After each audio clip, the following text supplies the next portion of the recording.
You ready? Mm-hmm. Hello, everyone. This is Mim, and my mumsy is here with us today, and we're going to be doing something a little different on the channel. We're going to add something that's really interesting, and I hope you like it. It's going to be her family history, and it's the Silver family history that has been documented in this book. So stick right there with us and we'll get to one of the stories today.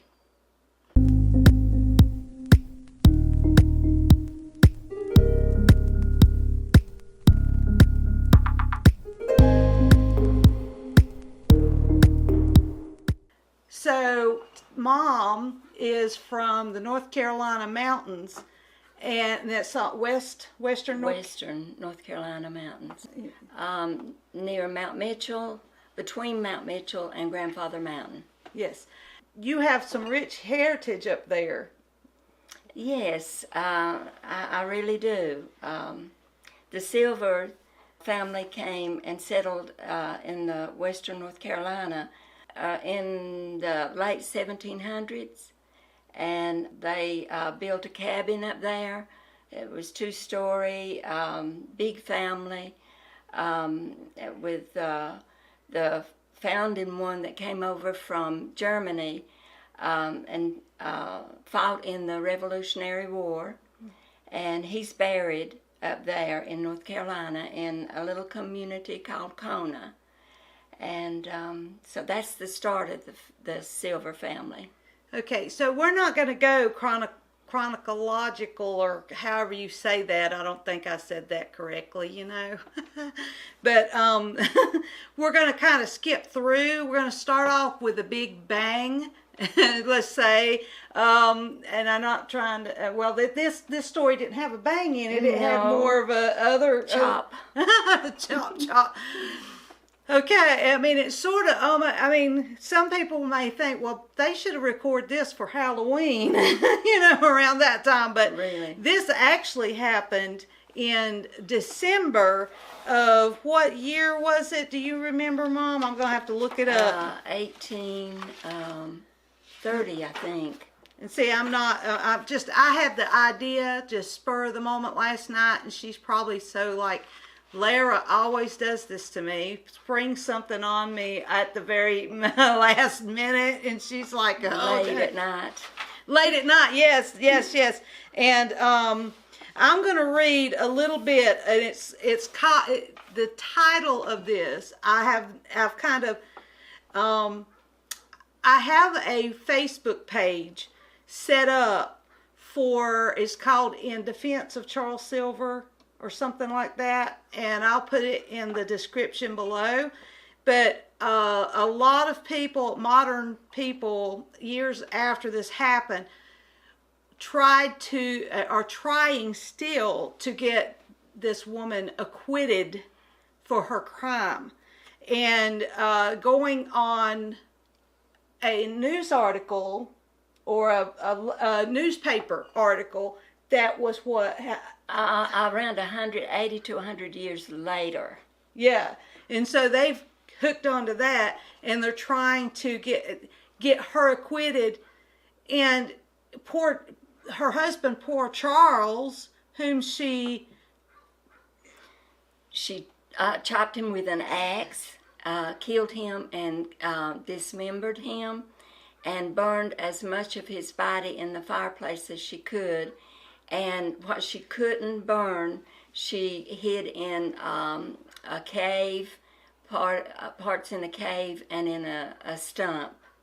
Yeah. So he has 3 graves where they kept finding his remains. Yeah, this happened over a period of time. It didn't just happen over a week or just really quickly. They had to really look, because she had done really well in hiding him, and the evidence that she couldn't burn in one night. So let me see if I can find a little excerpt in here. It's all in this Silver book. I love it. And I think I'll read this man's, John Parrish. let's see. Let's see, and it goes into this, page 1. Okay, I'll read a little bit of that. And Kona was land given to the matriarch of the family that came over, she was talking about. To his son. To his son for a war pension. He actually served, he was one of the personal bodyguards of George Washington because he could read German. He could speak German because he was from Germany. That's the original matriarch. Great, I think it's great grandfather. And the reason why it's important for my mom, not only because for her to be here, not only because of her having this family history, but she is one of the final people to have talked to someone that was the son of the brother that was alive when this happened. So it's almost a direct link to exactly what happened to try to quell some of these allegations that he was abusive to his wife. He was not abusive to his wife, was he? No. And how did you know this? Because of my great-grandfather knew about this. I mean, he was very close because he was his father was the half-brother of Charles. Charles was the firstborn to Jacob, and his mother died. Yeah. Charles's mother died, so Jacob married again and then had all the other children, so that he's actually half-brother, but he would come, Papa, my great-grandfather, would come and visit us whenever I was little, I guess 9, 10. Anyway, I was small, but I remember him very well. And he told us what happened. And there was never any evidence. It wasn't even in the trial. It wasn't brought up that there was any abuse, but there was jealousy on her part. Yes. There was jealousy, and also her family had family members that had moved out west. And they were all going to move out west and wanted her to go with them. And Charles did not want to go. So, because his family, he had that rich heritage. His matriarch built that family huge cabin. It's still there, and we are going to go up this spring, this summer, and see this church where he's buried, the graveyard where all these Silvers are buried, and where Charles was buried in 3 different graves. We're going to see that. We're going to try to find the cabin. Somebody says that the fireplace still stands in the woods. We're going to try to locate that, and that would be so weird because that's where he was burnt and all. And this is rich history. She was the first white woman hung. And it may have been only white woman hung in North Carolina, but I'll have to check. But we do know that she's the first white woman hung. They didn't hang women a lot back then. And a lot of people accused the people up there in the mountains as being womanizers and treated women bad. But if that was so, why would they not have hung more women and done things like that to them? Now, we know he probably, more than likely, did not do any of that they're accusing him of, because his daddy was a pastor. A preacher, yeah. Yeah, a preacher of that church up there. And many of his brothers or sons, the sons and all, had become pastors too. But at that time, they weren't old enough? Well, my great-grandfather, we called him Papa. His father was a pastor or a preacher. So that would be Charles's half-brother, the one that, yeah, okay. So he would come, Charles's half-brother his son would come and talk to you, and that's your great-grandfather. Yes. And he'd come about every year, wouldn't he? Yes. Yeah, and y'all would, in the mountains, people love to tell, rehash the stories, and That's everything. true. So That's let me get into a little bit about the story. This man is the author is John Paris, and it says, it starts, "There Charlie Silver lies." Kona, crowning a gentle hill above the peaceful little cove, is the burying ground where the Silvers have fetched their dead for close to 150 years. To the south rises Silo Mountain, and far beyond, in a shroud of haze, hovers Mount Mitchell. Beyond the mouth of the cove flows the Tow River, nursing the land young Jacob Silver staked out for a homestead before he went off to fight in the War of 1812. At the head of the cove, a stone's throw from the burying ground, stands the two-story house of oak and poplar logs he grooved together and chinked with white clay. It is the oldest inhabited house in these parts, one of the oldest in all of the mountain region. Passed on from father to son in unbroken succession, it has sheltered 7 generations of the same family. Here lived and died its builder at the age of 96. Its builder's father, George Silver, who served in the American Revolutionary War under George Washington, and its builder's son, David, who fought for the Confederacy in the war between the states.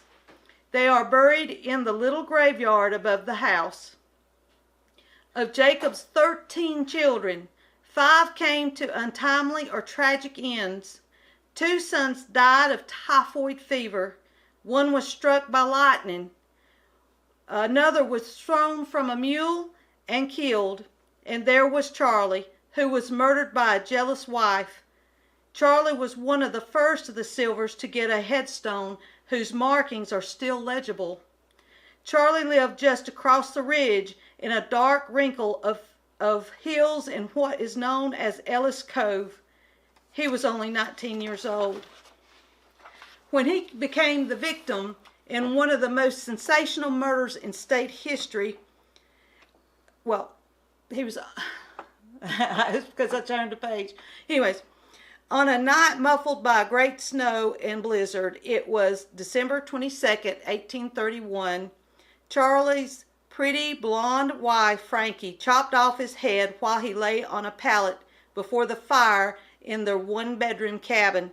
He had come in tired from chopping a big pile of hickory wood to see them through the Christmas holidays, and had laid down before the fire for a nap with their 1-year-old daughter, Nancy, beside him.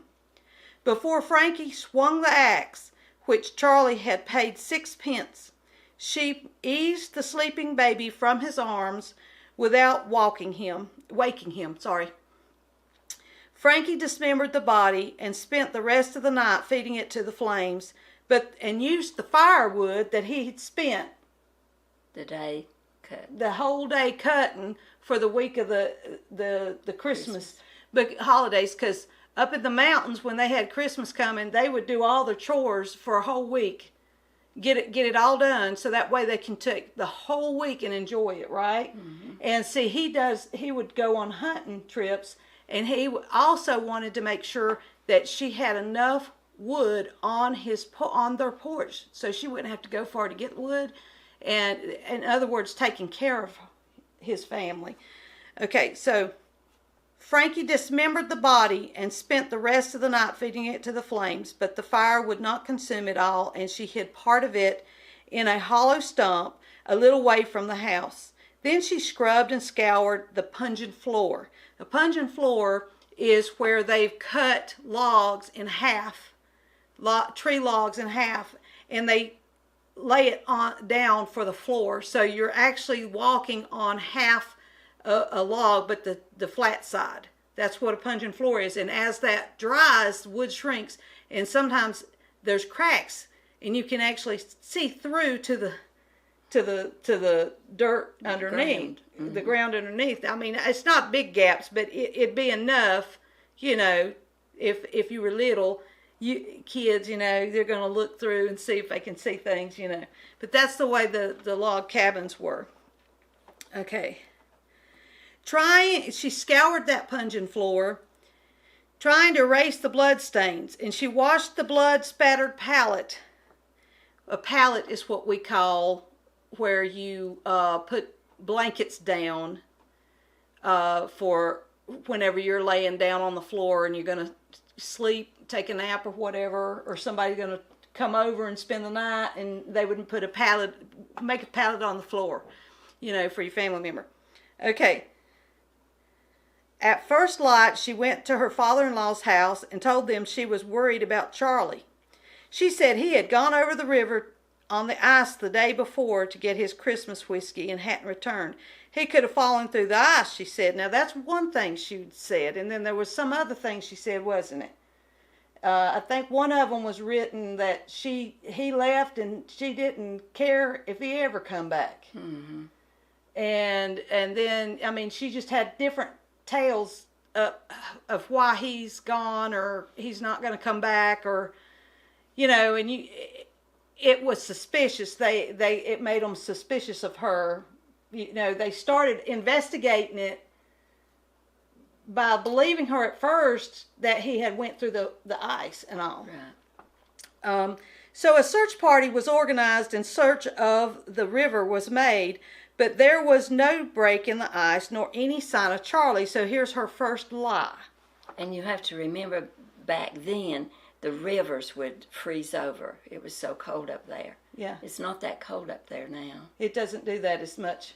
No. No. I don't think it ever does anymore. Yeah, but when you were little, you remembered that they would be froze totally over. Oh, yeah. Like up north, you know, Mm-hmm. when those rivers would do that and people ice skate and stuff, but it doesn't do that here anymore, and that's sad. Mm-hmm. So that was her first lie she's been caught in. So now they're okay. Why did, you know, well, they may not have thought about it as a lie at the time because she was maybe guessing that's what happened. So they know that that isn't what happened. At the time, they're not thinking it was a lie. Okay, you know, he just didn't return and his tracks are not consistent with falling through the ice. So we're trying to get the exact way that they're thinking at that moment. So meanwhile, Frankie went to stay with her folks. And a few days later, some of the folks in the community went to the empty cabin. They lifted up the pungeons, remember those the pungeon floor, and found the rounded sides underneath streaked with blood. So the blood had went through the cracks. She didn't think of this, and it, you know how water and liquid will go around and meet a place to drip, right? So that's what's happened here. A little later, some dogs began sniffing around the hollow stump, and the searchers uncovered parts of the body that had not been burned. On January 9th, 1832, Frankie, her mother, Barbara Stewart, and her younger brother, Blackston, were charged with the murder of Charlie. But at a hearing a week later, Mrs. Stewart and her son were discharged. Frankie was bound over for trial on a charge of murder. She went on trial in Superior Court in Morganton on March 29, 1832, Morganton, North Carolina. She entered a plea of not guilty, but the jury found her guilty, and she was sentenced to be hung by the neck until she be dead. While she was waiting her date with the hangman, Frankie's kinfolks spirited her out of the Morganton jail. Can you explain to us what spirited her out of the jail means? They broke her out of the jail. And it's really a funny thing, even though as bad as this tale is. They dressed her up as A boy. excuse me. She was only 18, I think, whenever the murder happened. So Yeah. she was very young. And They put her in a wagon and she hid in hay, right? In a hay wagon. Till they got her out of Morganton. Yeah, out of town. And then she was walking beside the wagon as they went. And that during that time, the sheriff got a posse up, and they went after her. And when the sheriff comes running up on his horse and says, "We got you, Frankie." And No. Back up a little. No,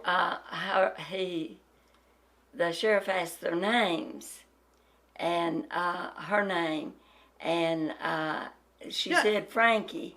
No, She said another name, and her. my name is Tommy. Yeah, and her father said, yes, her name is Tommy. Yeah. Her. Is So what gave her he away. rode up and we got you, Frankie, and she says, "My name is Tommy." And then the daddy says, No, "Her name is Tommy. Yeah, her name. Her name is Tommy." And he didn't say he or, Her name. That's, But they've got her looking like a boy. So she was caught and taken back. he didn't think about what he said. And when they took her back, they put her in chains to the floor. And somebody had gotten a hold of that information in one of the articles hundreds of years later and said that they was so womanizing that they had put her in chains from the very beginning and mistreated her so bad in the jail, and that they didn't give her enough chance, her law, to defend herself. Women couldn't talk in court or whatever, and that was not so. That she had a bad lawyer, and all those crazy things these people do.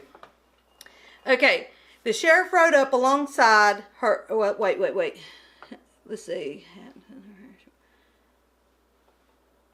While she was waiting her date with the hangman, Frankie's kinfolks spirited her out of the Morganton jail and carried her through the streets of the Burke County town in a load of hay. They had tried to give her a disguise by outfitting her in a man's suit and a hat and cutting her hair short. Once outside of the town, Frankie crawled out of the hay and started tramping along behind the wagon. But she and her kin were surprised by the sudden appearance of the sheriff's posse, and she couldn't make it back to her hiding place in the hay. The sheriff rode up alongside her and spoke the one word Frankie, is what this account says. "My name is Tommy," she said in the deepest possible voice. Then her uncle, who was riding the wagon, it was her uncle, it spoke up. "Yes, her name is Tommy," he said. Her name. I just love that part. As the sheriff jerked his eyes from the uncle to Frankie, she said hurriedly, "You want to buy some hay?" Oh, it would be, "You want," how would they say it? "You want to buy some hay? Y'all want to buy some hay?" I think that's how they would say it. No, we don't want no hay. We don't want no hay." The sheriff answered, "But we do want you, Frankie." Would that be something? I don't know if I'm sounding too much like the mountain today. Yeah, you're pretty close. She was returned to the Burke County Jail, and during the last days of her imprisonment, she contrived a long, gloomy poem. This is something that has been refuted that she didn't, that someone had found it, and it's just glorified it and all. She never made a statement of what happened. She never told anybody what happened. And it's just her family knew exactly what happened. But we don't know for a fact that she did not write this. I think it's been disputed. Yeah, you forgot to tell them that your dad is related to Frankie, the Stewarts. Oh, that's right. My mom's side, Silver side, and my dad is related. She's related to the victim, Charles, and my dad is related to Frankie, the murderer, the Stewart family. And what we have said and what we always heard and what my great-grandfather said matches up with what came down through my husband's side of the family, Yeah. the Stewarts. See, even the Stewarts knew she killed, and that was her maiden name is Stewart, Frankie Stewart. Mm-hmm. And that actually goes back to Bloody Mary, Queen of England, the Stewart family. I Well, think. the Bloody Mary was a different Mary than the Mary Queen of Scots. Oh, so I'm wrong with that. Right. But it's the Bloody Mary. No, No? it's the Mary Queen of Scots that was beheaded by Queen Elizabeth. Okay. Yeah. Wasn't that her nickname, Bloody Mary? No, They used to call her that because she would have people that were Protestant killed. that was the That other was Mary. Bloody That was Mary. Bloody I didn't know Mary. there was two. Yeah, there are two. I researched that Okay. and looked it up because we had that wrong. Yeah, okay. So I stand corrected with that. That's good. But anyways, but there's supposed to be a curse on, they say there's a curse on the Stewart family from that time where the Bloody Mary had cut the heads off of Protestants that was living for the Lord, trying to get the word of God to people, because at that time the Catholic Church wasn't allowing anyone, it was illegal to read the scripture, and as long as they did that, kept it away from the people, they could do whatever they wanted and control things, and not, I mean, it opened up a whole world for people when they actually got to read the real word. So, but that's another thing. I don't want to digress too much. Mm-hmm. So, and so even her own family passed it down through generations that she killed him, and not any of them said that she was abused, that it was self-defense. Her own family. No, I'd never heard that until all of this. Stuff these people have Yeah. been putting out, trying to Years get her and acquitted years. for Yeah. it. They just, a woman just doesn't kill her husband. That's just too brutal, and that she would have to have a reason for that.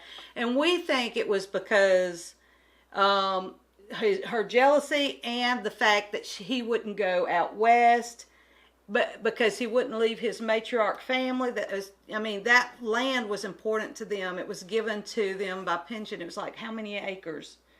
I think 1,000. I'd have to research that as well. 800 to 1,000, I think. And that become Kona in North Carolina. Mm-hmm. So that land up there was given to him for the matriarch and his son. See, when he got too old to be able to help George Washington, he got sick or something, and his son filled in.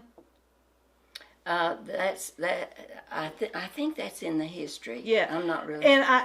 It's been a while since I've read it. I didn't finish about the German. The reason that he wanted him, because he read German, is in the Revolutionary War, the British was using the German language to code their messages on the battlefield. And so if they got a message off of one of the dead soldiers, or if they intercepted a secret message, military message, he was able to have them read it to him and tell him what it said. So it was very, very important, because that probably tripped up the British a lot in that war. That was something very, very important, wouldn't you say? Yes, I would. So he was honored that way. And the Stewart family, really, they had a history of getting in trouble, didn't they? Yes, they did. Violence and jealousy. A lot of weird jealousy. Yeah. In that family. Yeah. So the history of them was not as good in that area, so they wanted to get out of there. They wanted to go west. And he wouldn't leave, and she can't leave without her baby.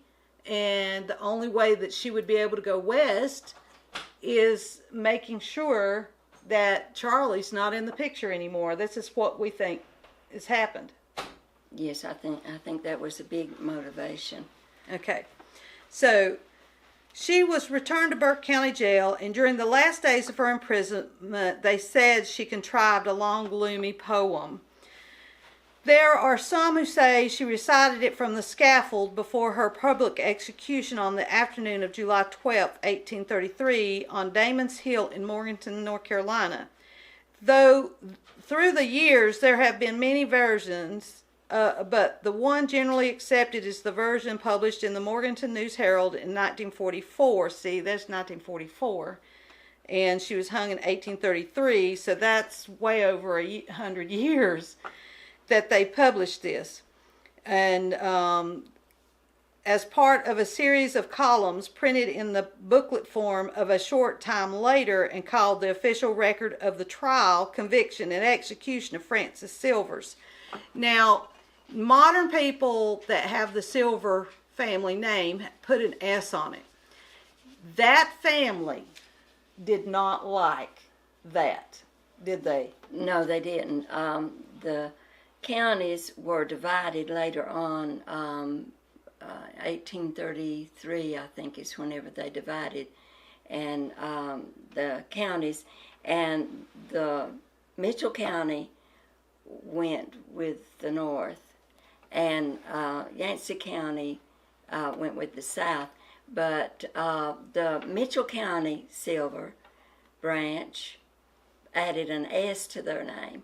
But the Yancey County and my family and my great-grandfather that would come to visit us would get so angry whenever they added an S to his name. It's supposed to be Silver, not Silvers. So they did not like that family on that other side of the hill, let's say. How far in between is the mountains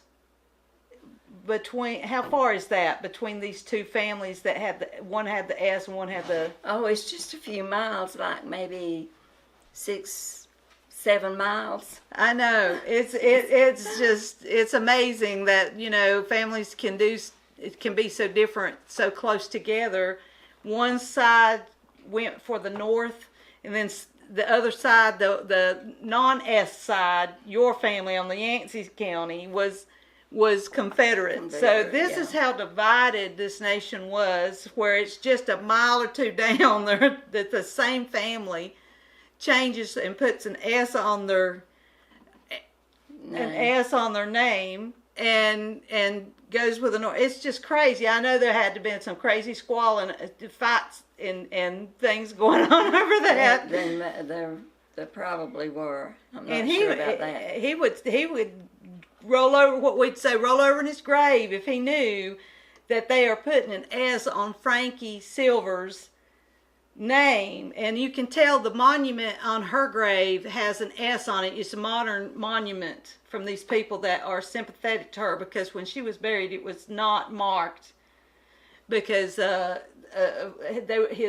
family were afraid of grave robbers or people that want to gawk and stuff at it. All right, and let's see here. This is what Frankie supposedly recited. We know she didn't. From the gallows, only moments before she became the first woman to be hanged in North Carolina.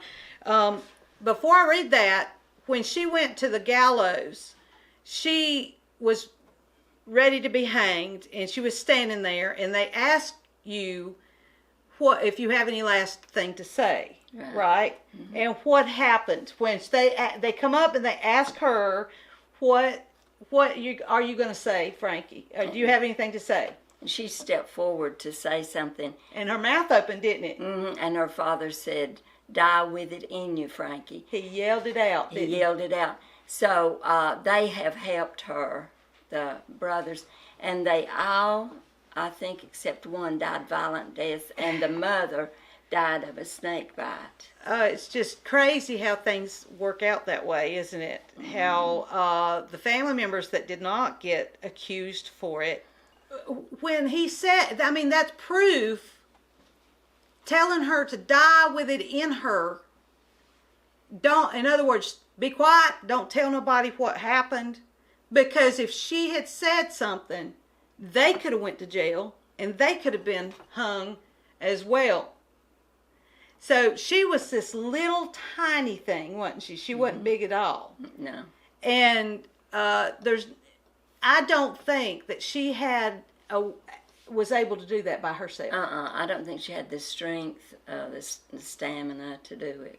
And I think the brothers and her father helped. And it seemed like the only footprints, because there had been heavy snow. We'll get into more of that later. We're going to do several videos on this. They saw only her footprints around they had cows and little livestock, chickens and all, where she had fed them before she had left to go to her family, after she had done the deed. So, even when they went in to see the cabin, they saw where there were little nicks in the walls where she had chopped off where the blood spatter had went on the wall. And so when you chop wood, I mean, even if you whittle just a little bit off, it is real white. It'll look new, right? And so it stands out. And they looked at it and saw that it looked like blood splatter, where she had taken blood splatter off of there. And when they went underneath the house to check if there was, where that blood had went down, when they pulled the floor and everything, they found what? The blood under there. It was a puddle, where it had pooled. It pooled in the size of a dog's liver, is what one man said, a dog's liver. Mm-hmm. And then in the ashes, they had found some bone and fragments. They had put it in water. And when you put ashes that have had oil, when you burn somebody, they're going to have fats that drip down in that, it gets absorbed in that ash. And when you put it in water, it bubbles, doesn't it? Mm-hmm. And it's oil. It's it floats greasy to the top, and it's greasy. Yeah. So they had found also in the ashes his heel iron, which they in the old days would put on their shoe, right? Right. And they would put their initials in it, right? I think so. That's what. Yeah. And so whenever they was walking, anywhere they walked, it would leave an imprint where his name. His heel iron would leave an imprint wherever he walked. And it was a part of a tracking type thing. If somebody got lost in those mountains, which a lot of people would, if they got lost in the mountains, they could track people. So that was something that they would do. And they found his heel iron. So she didn't even take his boots off. Apparently not. She burned everything. She burned everything. Because they would have been soaked too. Yeah, everything that had blood on it. So he must not have took his boots off when he come in. He just lay down. He ate and laid down, didn't he? He was exhausted. Yeah. So, anyways, I'm going to end with this poem where somebody said she wrote it, and it's not. But I think it's interesting though. It's part of the story and the lore. So I'm going to read that. This dreadful, dark, and dismal day has swept my glories all away. My sun goes down, my days are past, and I must leave the world at last. O Lord, what will become of me? I am condemned, you all now see. To heaven or hell my soul must fly, all in a moment when I die. Judge Donnell has my sentence passed. These prison walls I leave at last. Nothing to cheer my drooping head until I'm numbered with the dead. But oh, that dreadful judge I fear, shall I that awful sentence hear? Depart ye cursed down to hell, and forever there to dwell. I know that frightful ghosts I'll see, gnawing their flesh in misery, and then and there attended be for murder in the first degree. There shall I meet that mournful face, whose blood I spilled upon this place. With flaming eyes to me he'll say, why did you take my life away?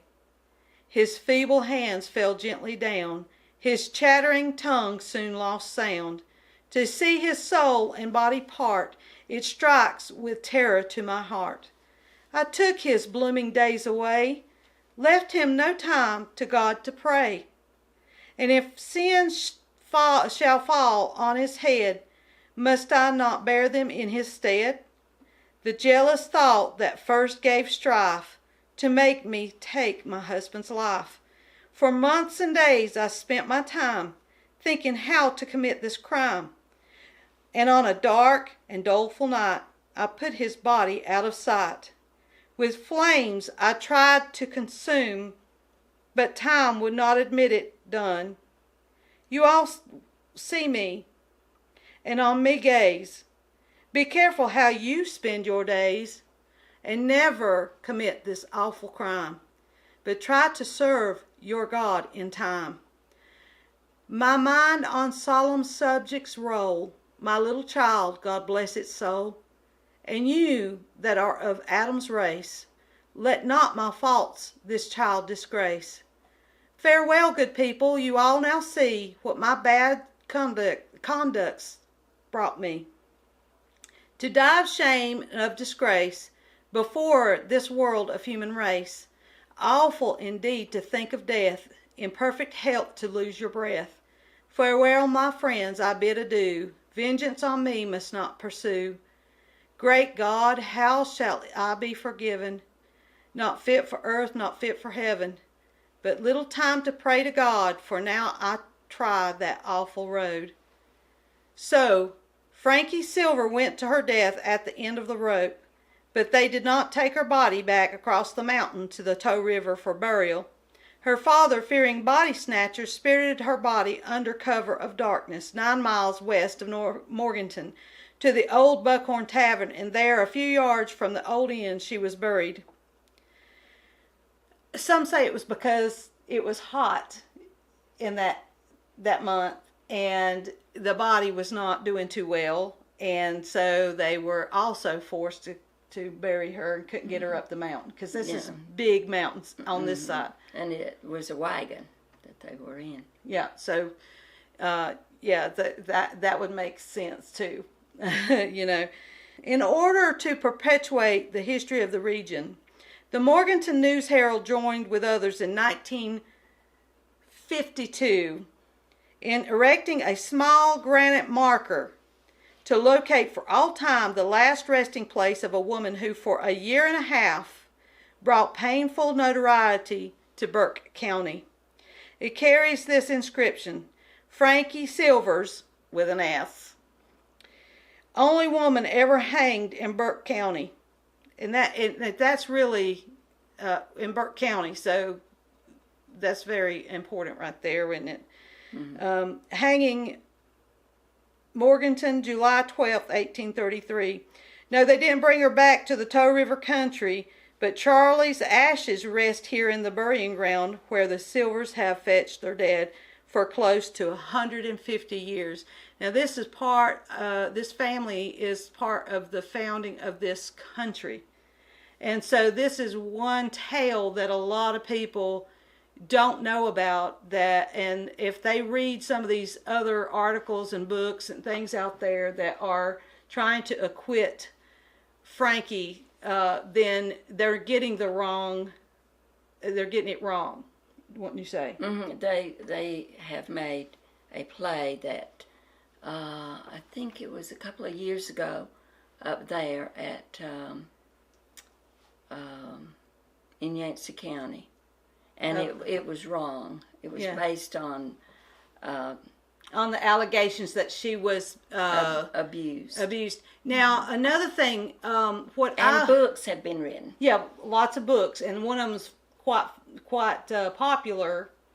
And these people are very ravenous, and if they see this, they're going to be in the comments talking about how wrong we are and everything. And she has it from the son of the brother that lived during the trial and investigation and everything. So he knew, and his brother knew, if there had been any kind of abuse. And she had brothers, and they were not good people. They were rough people, wouldn't you say?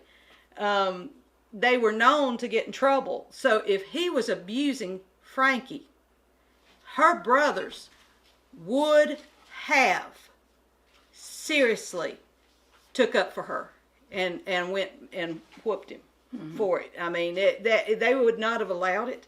Brothers are like that, especially in the old days. They would take it upon themselves to let him know that it is not okay to abuse their sister. And it wasn't brought up during the trial, during the appeal, which the family did not show up for the appeal at all. To the Supreme Court. Yeah, it went on up to the Supreme Court, didn't it? The appeal did. And that none of them showed up for it. And you would think that if she was abused and all that, they would have insisted that come out in the trial. But her defense, there was no defense. She did not. She just wanted them to try to prove it, and they had bunches of evidence. I mean, they didn't have a whole body. They had parts of a body, and they buried them in 3 different graves. And later on this year, we're going to go up there, Lord willing, and we're going to tour it and get it on film for y'all to see. And that'll be after we'll talk about the matriarch. And so because that log cabin, that very first log cabin that he built for that family is still there. It's still there, isn't it? Mm-hmm. And hopefully we can get in touch with a family member up there or somebody that's over the historical society will help us go find maybe that chimney where that house is. In the basement of that church, they have lots of information, documents, papers. So we'll schedule to try to be able to see all of that and everything. That will be really exciting, y'all. So I hope we have gripped you in wanting to know more about the Silver family and the different things that happened in the history of this country, because this is history of our country. These are people that actually had a hand in helping our country, and this book is filled with all sorts of stories of some people in the family, and it's so thrilling to read and interesting. So I hope you enjoyed this. I know it's just sort of last minute for us, but we enjoy doing things like this, and we hope you enjoyed this as well. Remember, Jesus loves you. He saved my soul. And he has saved your soul as well. Oh, yes. Yes. And we love him. He is our best friend, isn't he? Oh, yes. Yeah. And your mama taught, your mom and daddy taught you as a young child? Oh, yes. We grew up in Christian home. Yep. And everything. And it was old-timey hymns, and it was that stuff, and they would read the Bible before they went to bed, wouldn't they? Mm-hmm, and pray. They'd read a chapter. Was it a chapter or 2 or 3? I don't remember. I just know that they read from the Bible. And when I stayed with them, I remember little, they would be reading that Bible before we'd go to bed, and they let me start reading a little bit before we went to bed, and I remember her exclaiming how I knew how to say some of those different nationality. What would you call that? Like these and the No, not that. The names of like the Philistines. Oh, yeah. I knew how to say those names, and when I read it, and she was so. How does she know how to read these crazy names of? Some of those are really hard to pronounce. Yeah, and so the Lord gave us a good foundation with our grandparents. I'm very, very thankful for that. Me too. And Dad, his mama would go to church. I remember that. But his daddy didn't. And his daddy didn't. But that's sad. He also has a little bit of family history, being a part of this tale, being a part of the Stewarts on the other side. And we believe that you and Dad are the first time that those two families come back together in marriage. Yeah, very possible. And let's just hope that history doesn't repeat itself. Oh, no. We don't worry. Mumsy does not have a fireplace. And I don't think she could swing an axe. No. You can come say something. No, it would be him swinging the axe on me. I have slept many a night in the Stewart's house with them. And they are a cousin to me. Her name before Smith was Stewart, and Mama's kinfolk was Stewart's, and they lived over on Boomford. Yep. And one of them's name was Booton. And in that Stewart family, them boys and them girls, they were out of their mind. They were just wasn't normal people. What they would call what other people up there would call quirk. Because they would be, they would be more standoffish. What is it? They were violent people. Oh, there's that little lizard. Listen, look here. This makes a lie out of any allegations that says that Charles was a womanizer and a wife beater. He has given me a little note while we were doing this. He was trying to be so quiet. But there is a song you may have heard, Frankie and Johnny, right? Mm-hmm. The song, the old country, it was a country song, right? Mm-hmm. And Elvis made a movie, Frankie and Johnny, I think. Really? Yeah. So movies have been made, sort of, they haven't really made the movie of this, but he gave me a note about that song. It says that she shot him, didn't it? Wasn't that how that song goes? 44. With a 44. And she saw her loving Johnny making love to Nellie Bly.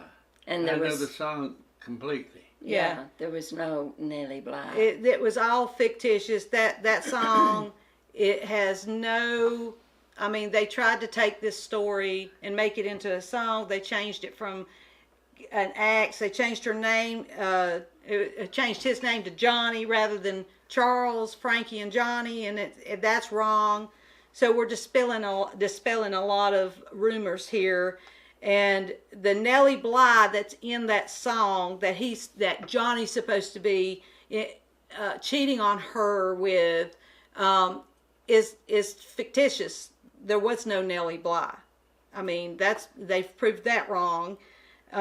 So there we go. And it's up to people like my mom, who has talked to people that were very closely related to the people that were there when it was happening. That's where you get your true information, because he's going to tell the correct, whereas other people around and later are going to just tell bits and pieces and add to. You know, everybody understands how that happens. Like this song or in the poem, you know, they're going to dramatize it. And see, back then they had to sell newspapers. And up in those mountains and around in there, people loved stories like this in newspapers. And if they keep bringing it up, adding things to it, even though it's not true, they know you're not going to go out and check to see if it's the truth. They're gonna just go with it, and they're selling newspapers by having this dramatization and lies about what happened. See, this is what we're thinking's going on, and these people just grab it and they run with it, and then they're trying to acquit her, get her off. Yeah, they tried to reverse the verdict, trying to get her exonerated. Yeah. Exonerated is the word. her name was not Frankie, it was Frances. Yeah.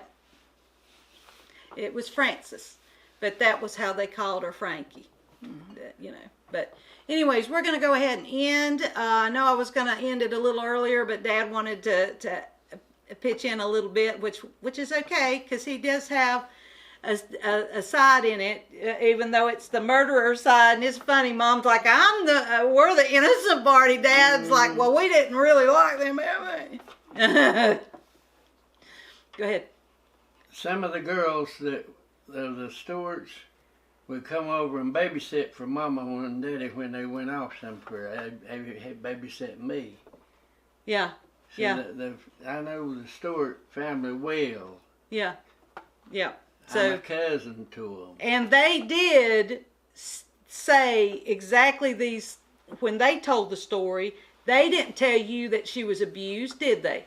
They told you she killed him. No, that but I've heard the complete story through the Stewart's eyes, and I've heard it on the other side. So And it matches. And it matches the truth where she did it and did not have no abuse, right?